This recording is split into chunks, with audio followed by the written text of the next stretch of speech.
दोस्तों, आज मैं बताने जा रहा हूँ कि अगर हमारे हाथ में उंगलियाँ जो होती है वो काफ़ी कारगर होती है, काफ़ी काम करती है। अगर हमारी उंगलियाँ हमारे पक्ष में हैं तो भी इंसान के जीवन को हम देख करके समझ सकते हैं। चलिए आज बात करते हैं हम हमारे हाथ की जो सबसे छोटी उंगली होती है उसे कहते हैं कनिष्ठा उंगली। आप देख सकते हैं, इस चित्र के माध्यम से मैं आपको बताने की कोशिश करूंगा। ये जो उंगली है इसको कहते हैं कनिष्ठा उंगली, यानी कि ये सबसे छोटी उंगली हमारे हाथ में होती है। और अब इनका काम क्या है, और ये हमारे साथ है, ये उंगली अच्छी है और इसके पर्वत अच्छे हैं तो फिर हम आगे बढ़ सकते हैं। अब कैसे क्या काम करती है ये उंगली, ये जानिए। मित्रों, ये उंगली जो होती है, अगर मैं आप लोगों को बता दूं कि ये उंगली जितनी लंबी होगी, इस पोर यानी कि यहाँ एक पोर, दो पोर, ये जो होते हैं एक पोर, दो पोर, तीन पोर, अगर ये उंगली इस तरह से जो हमारे हाथ में निशान होते हैं इसके बराबर या इसके ऊपर अगर आती है तो ये बहुत अच्छी उंगली मानी जाती है। यानी कि हमारे अंदर याद शक्ति बहुत अच्छी होगी, मनी मैनेजमेंट यानी कि हमारा अकाउंट बहुत बढ़िया होगा। अगर ये उंगली इस पोर से ऊपर चली जाती है तो हमारा जो अकाउंट्स, याद शक्ति, मनी मैनेजमेंट वो बहुत बढ़िया होगा। और हमारे बुद्धदेव यानी कि इस उंगली को हम बुद्धदेव की उंगली कहते हैं। बुद्धदेव की उंगली होती है ये गणेश महाराज की भी उंगली कही जाती है। और इनके ये नीचे जो पर्वत होती है ये इनका शरीर होता है और ये इनका ढांचा होता है।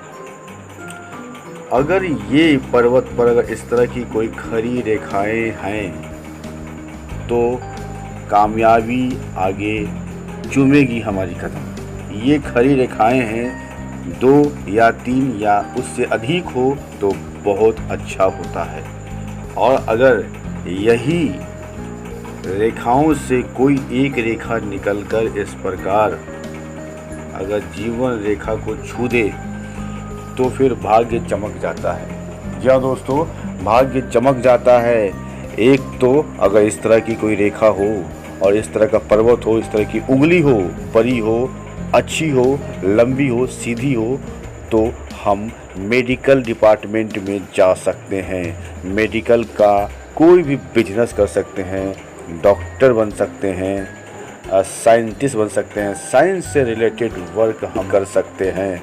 या फिर अगर ये रेखा अगर आ रही हो, जीवन रेखा से अगर टच कर गई हो, अगर ये जीवन रेखा आती है और इस रेखा से यहाँ से कोई निकल कर अगर यहाँ तक सीधे कोई रेखा पहुँच जाए तो बिजनेसमैन भी हम बन जाएंगे, बहुत बड़े बिजनेसमैन बन जाएंगे, आसान से बन जाएंगे, कोई दिक्कतें नहीं होगी, किसी प्रकार का कोई प्रॉब्लम ही नहीं होगा। अगर इस तरह से सीधी और स्पष्ट रेखा अगर बुद्ध पर्वत पर जाती हो तो हम बहुत ही आसानी से एक अच्छे बिजनेसमैन, एक अच्छे व्यापारी बन सकते हैं।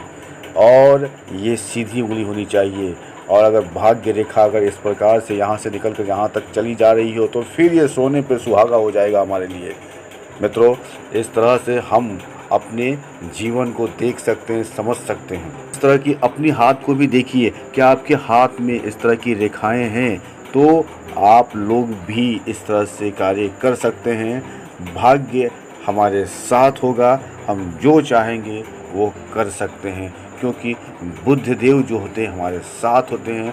बुद्धदेव का मतलब गणेश महाराज का हमारा साथ होता है। गणेश महाराज खुद एक बुद्धि के मालिक होते हैं और उनके साथ माँ लक्ष्मी होती है, तो ऑटोमेटिक है कि लक्ष्मी मैया भी हमारे पास आती ही हैं। अगर बुद्ध पर्वत अच्छा हो, बुद्ध देव विकसित हो, बुद्ध की ये उंगली अच्छी हो, बुद्ध का ये पर्वत अच्छा हो, और अगर इस तरह से कोई लाइन निकल कर के जीवन रेखा को या भाग्य रेखा से निकल कर टच कर रही हो तो सोने पे सुहागा हो जाएगा हमारे लिए।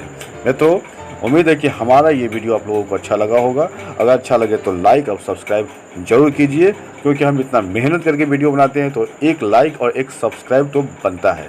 हमारे वीडियो देखने के लिए आप सभी लोगों का बहुत बहुत धन्यवाद।